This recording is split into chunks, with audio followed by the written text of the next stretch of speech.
Bismillahirrahmanirrahim. Assalamualaikum warahmatullahi wabarakatuh. Jumpa lagi dengan saya Kusman Subarja. Kali ini saya akan berbagi tentang penanganan permasalahan siswa yang sangat jarang saya temui dan saya juga baru ketemunya satu kali ya yang ke gap langsung gitu. Ini tentang penanganan siswa yang merokok. Nah, rokok ini memang sedikit apa ya, menjadi fenomena tersendiri, menjadi kontroversi tersendiri gitu.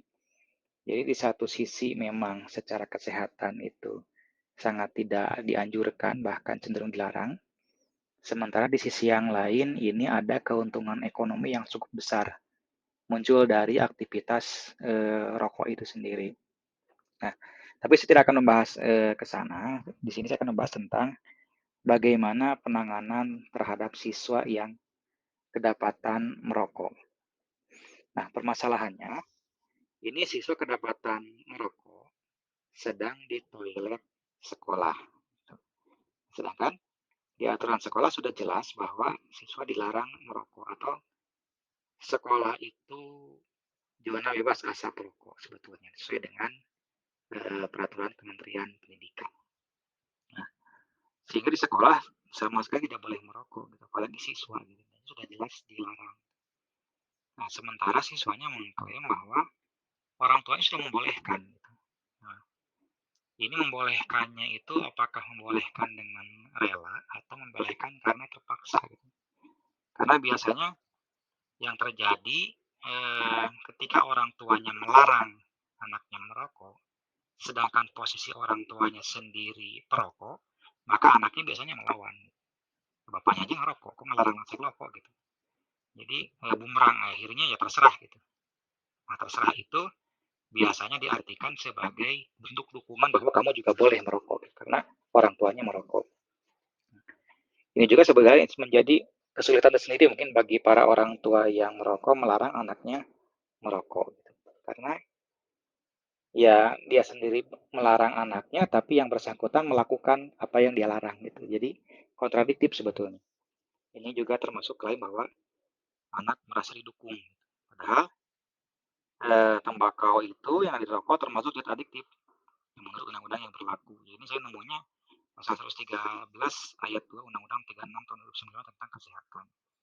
Dinyatakan bahwa rokok termasuk zat adiktif seperti golongannya sama setarakannya seperti alkohol dan narkotika ya, masuk karena membangun rasa kecanduan dan ingin terus melakukan merokok itu sehingga masuknya zat adiktif.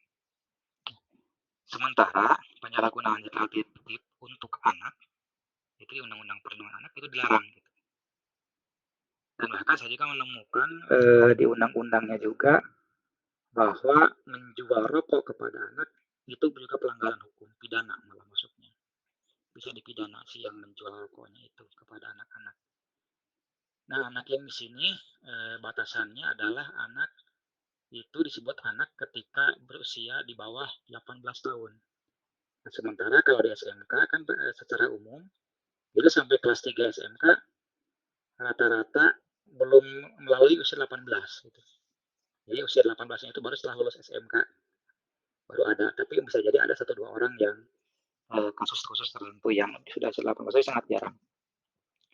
Nah, sehingga jelas bahwa rokok ini intinya menurut peraturan pemerintah dilarang untuk anak. Intinya itu. Sedangkan yang bersangkutan anak ini kedapatan merokok di kamar mandi dan kegep langsung memang sedang merokok gitu.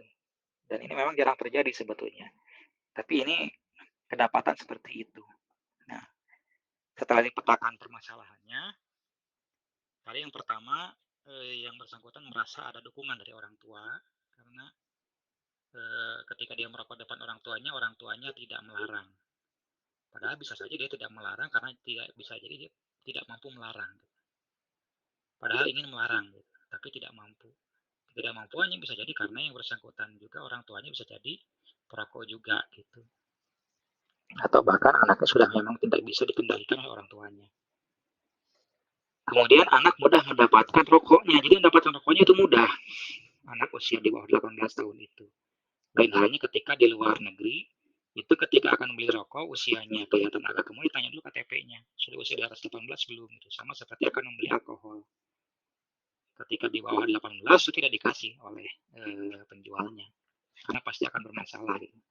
Nah, di kita itu ya, bebas gitu. Bahkan anak kecil di bawah usia 5 tahun juga yang sudah bisa pergi ke warung, kadang-kadang orang tuanya malah yang nyuruh memberikan rokok untuk oleh anaknya gitu. Anaknya sudah disuruh beri rokok gitu ke warung. Anak usia 5 tahun, 7 tahun bahkan ada yang sudah biasa jajan ke warung, itu dititipin rokok oleh orang tuanya, itu ada. Padahal itu sebetulnya pelanggaran hukum. Gitu. Jadi untuk mendapatkan rokok itu sangat mudah. Bahkan ditemukan juga pedagang asongan dulu ya, kalau sekarang sudah agak jarang mungkin. Pedagang asongan anak di bawah 18 tahun jualan rokok. Ini menjualnya saja sudah ke anak sudah dilarang, apalagi anak yang menjualnya gitu kan. Nah, kemudian rokok sudah seperti menjadi kunci pergaulan gitu. Jadi di circle-circle lingkaran pergaulan anak-anak itu, kalau tidak merokok tidak keren. Gitu. Jadi ada image itu, ketika tidak merokok tidak keren, ketika tidak merokok tidak gagah, gitu. Ketika tidak merokok merasa tidak pede, ketika tidak merokok merasa kurang bergaul, sehingga ingin seperti orang lain terlihat keren ketika merokok, ingin seperti orang lain terlihat bagus ketika merokok. Awalnya sih itu, ingin gagah-gagahan, ingin keren-kerenan gitu awalnya. Atau bahkan ketika dia ingin masuk ke perlingkungan tertentu, itu dipaksa kalau mau ikut nongkrong sama kita harus merokok. Gitu. Itu ada juga.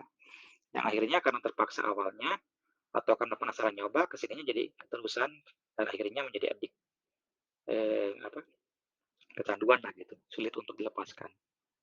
Kemudian di lingkungan terdekat anak, apakah itu di keluarga, di lingkungan pergaulan, bahkan mungkin di sekolah ada juga guru yang merokok, gitu, yang terlihat oleh anak, sehingga menjadi contoh. Jadi juga apa ya, kontradiktif sebetulnya. Ketika di lingkungannya banyak yang merokok, sementara rokok dilarang, gitu. Bahkan diiklankan. Ini kan jadi kontradiktif sebetulnya. Untuk anak itu sendiri bahkan menimbulkan pertanyaan mungkin di kalangan anak-anak kritis, ini kok katanya rokok bahaya tapi kok diiklankan gitu. Entah itu berupa banner, poster, atau bahkan iklan di TV. Gitu. Meskipun iklannya tidak jelas menyuruh merokok, tapi memperlihatkan produk rokoknya di sana. Kemudian penegakan hukum. Nah, penegakan hukum ini yang tadi undang-undang perlindungan anak itu tidak jelas dilaksanakan, tidak efektif gitu. Kemudian untuk perlindungan kesehatan juga ini tidak efektif dilaksanakan. Lihatnya dari mana ya? Dengan mudahnya terjadi jual beli rokok kepada anak. Itu saja indikatornya. Jadi intinya dari semua permasalahan itu yang mengakar ke lingkungan, sebetulnya ke lingkungan terdekat anak. Akar masalahnya di lingkungan anak itu sendiri. Nah, eh, anak tersebut merokok jelas karena memang sudah kecanduan gitu dan ingin merokok di ketika sedang sekolah. Jadi terpaksa merokok di kamar mandi karena memang sudah kecanduan. Karena yang sudah kecanduan ini ya jadi agak berat juga sebetulnya ketika akan menghentikan, sulit karena sudah kecanduan. Ketika sudah berhenti akan sangat sulit. Pasti akan menimbulkan rasa yang tidak nyaman, tidak enak. Mungkin kalau istilah narkobanya itu sakaunya lagi. Merasa nggak enak di mulut, nggak enak, gelisah aja gitu. Kalau tidak merokok. Jadi sudah kecanduan akan seperti itu biasanya. Nah, ternyata solusi yang dilakukan adalah berbicara sebagai sesama orang dewasa dengan siswa tersebut. Jadi kamu orang dewasa, apa juga orang dewasa, kita ngobrol. Okay? Masalahnya kenapa sampai merokok? Jadi tidak langsung menjudge kamu salah, kamu tidak boleh nggak bercerita, tapi diajak ngobrol. Biar dia bercerita kenapa dia sampai merokok, kenapa sampai merokok di kamar mandi, tanpa menghakimi, biar dia bercerita dulu. Jadi selama prosesnya tidak terjadi penghakiman, biar anaknya mengakui sendiri bahwa dia merokok kenapa. Dan dari hasil pendalaman ya memang karena kecanduan gitu. Dan awalnya kenapa dia merokok, ya karena ingin terlihat keren sebetulnya seperti teman-temannya. Dan itu sudah dimulai tentu sejak SMP-nya. Dan terbawa sampai ke SMK gitu, karena sudah kecanduan. Nah, kemudian ditanya, di rumah bagaimana? Ternyata di orang rumahnya pun ya dibiarkan tidak apa-apa gitu. Seolah-olah orang tuanya mendukung. Padahal bisa jadi orang tuanya melarang gitu. sebetulnya seperti itu, bisa jadi ya. Kemudian, eee, anaknya tanya lagi, "Tapi kamu tahu ngerokok itu salah?" Dan anaknya mengakui, "Iya salah." "Terus kenapa masih merokok?" "Ya karena kecanduan," gitu. "Lalu upaya yang dilakukan untuk berhenti apa?" "Ya belum ada," kata dia, "karena belum ada niat untuk berhenti," gitu. Ya akhirnya sampai dimunculkan niat untuk berhenti, kemudian kalau kamu merasa salah, berarti jelas harus ada konsekuensi gitu. Nah konsekuensinya apa? Ya dia munculkan, ya jadi saya akan apa ya, istilahnya mungkin melakukan penebusan kesalahan lah, konsekuensi dari, apa yang saya lakukan, kesalahan di sekolah.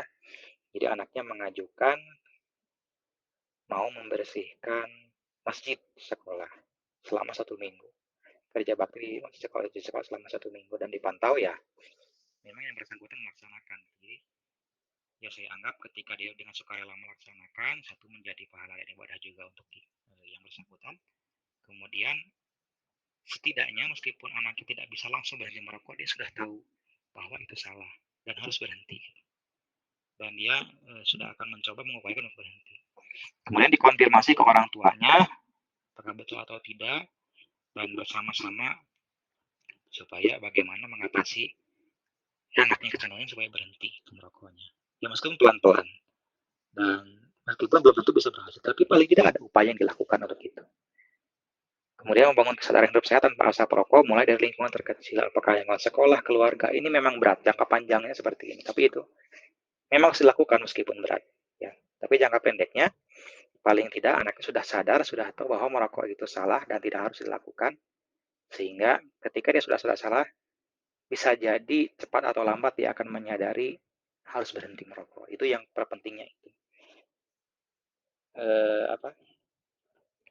Sudah menyadari apa yang dilakukannya salah dan harus berhenti dari itu. Itu yang eh, seperti itu.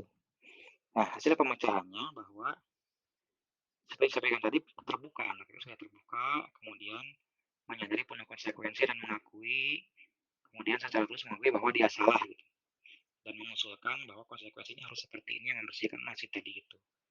Kemudian ada komunikasi dan edukasi dengan orang tua untuk sama-sama bagaimana mencegah kecanduan rokoknya terus berlangsung gitu. Nah, kemudian ada komitmen dan kesepakatan dengan siswa untuk berhenti merokok. Ya meskipun saya sanksi sebetulnya bisa terjadi dalam waktu dekat, tapi paling tidak sudah ada komitmen meskipun dilakukannya dalam waktu yang tempohnya agak panjang gitu. Tapi ya itu upaya sebetulnya. Tapi paling tidak secara jangka pendek sudah berhasil menyadarkan bahwa anaknya merokok itu salah dan harus ada konsekuensi yang harus ditanggung dari situ. Entah itu dampak kesehatan atau dampak atas pelanggaran aturan. Gitu. Itu yang bisa saya ceritakan untuk penanganan masalah rokok yang klasik ya sebetulnya dan tentu akan sangat berbeda karena unik ya. Tiap pribadi anak berbeda-beda. Tapi paling tidak ini pengalaman saja, saling berbagi, mudah-mudahan bisa bermanfaat.